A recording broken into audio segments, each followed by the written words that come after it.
नमस्ते दोस्तों, स्वागत है आपका मास कॉम मास्टर क्लास में, जहां हम मीडिया और कम्युनिकेशन से जुड़े सिद्धांतों को आसान भाषा में समझाते हैं।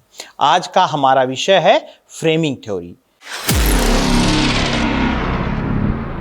एक ऐसा सिद्धांत जो यह समझने में मदद करता है कि मीडिया हमारे सोचने का तरीका कैसे प्रभावित करता है। तो चलिए समझते हैं कि फ्रेमिंग थ्योरी क्या है, यह कैसे काम करता है और इसका हमारे दैनिक जीवन पर क्या असर पड़ता है।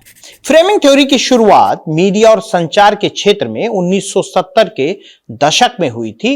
इरविंग गॉफमैन ने सबसे पहले इस सिद्धांत का जिक्र किया और बताया कि किस तरह लोग विभिन्न मुद्दों को समझने के लिए एक फ्रेम का उपयोग करते हैं।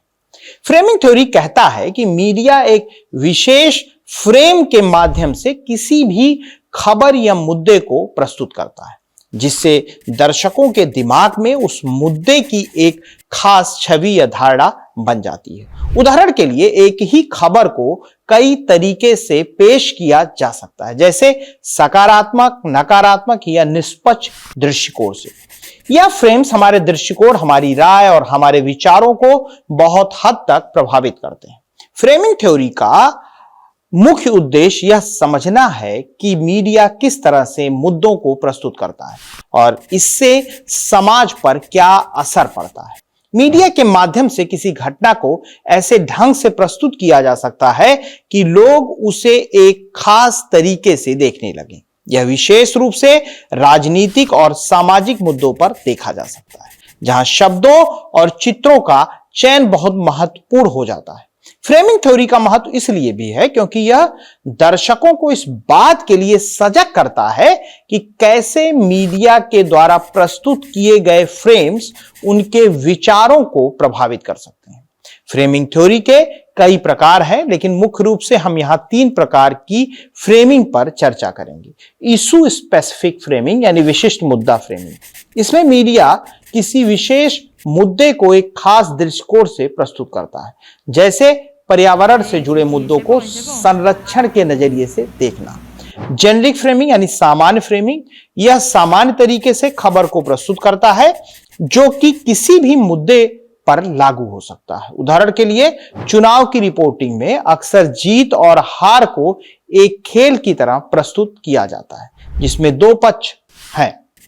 एपिसोडिक या थेमेटिक फ्रेमिंग, जिसमें एपिसोडिक और एक तरीके से थीमेटिक फ्रेमिंग ये एक प्रकार है, जिसमें एपिसोडिक फ्रेमिंग में खबर को व्यक्तिगत घटना के रूप में दिखाया जाता है, जिससे दर्शक उस मुद्दे के बड़े संदर्भ को नहीं देख पाते।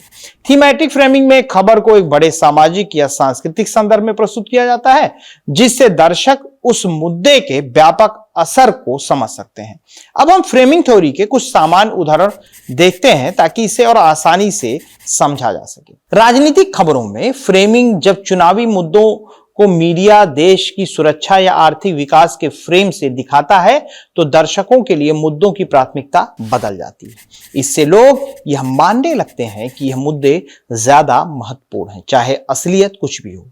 स्वास्थ्य और समाज के उदाहरण के रूप में अगर देखें तो मीडिया जब किसी महामारी को चुनौती के रूप में दिखाता है, तो इससे लोग जागरूकता और सावधानी के साथ प्रतिक्रिया देते हैं या करते हैं। वही मुद्दा संकट के फ्रेम में प्रस्तुत किया जाए तो जनता में भय और असुरक्षा की भावना पैदा हो सकती है, जैसा कि कोविड में देखा गया। आपराधिक घटनाओं की रिपोर्टिंग में अगर देखें तो जब अपराध की घटना को व्यक्तिगत दोष के रूप में फ्रेम किया जाता है तो लोग अपराधी को दोषी मानते हैं। वही घटना सिस्टम की कमी के रूप में प्रस्तुत की जाए तो लोग सिस्टम में सुधार की मांग करने लगते हैं। फ्रेमिंग थ्योरी के प्रभाव को हम अपने चारों ओर देख सकते हैं। मीडिया का इस्तेमाल किसी मुद्दे को एक खास दृष्टिकोण से प्रस्तुत करने में किया जा सकता है, जिससे समाज में वैचारिक धारणा बनती है। इस तरह की फ्रेमिंग का असर व्यक्तिगत विचारों पर पड़ता है और लोग उस मुद्दे को उसी नजरिए से देखने लगते हैं जैसा मीडिया उन्हें प्रस्तुत करता है।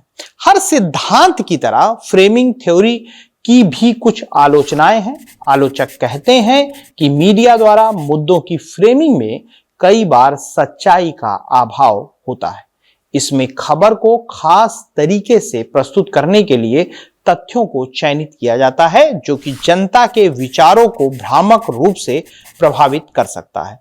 तो दोस्तों, यह थी फ्रेमिंग थ्योरी की जानकारी। यह सिद्धांत हमें यह समझने में मदद करता है कि मीडिया के जरिए कैसे मुद्दों को एक खास रूप में प्रस्तुत किया जाता है और कैसे यह हमारे दृष्टिकोण को प्रभावित कर सकता है।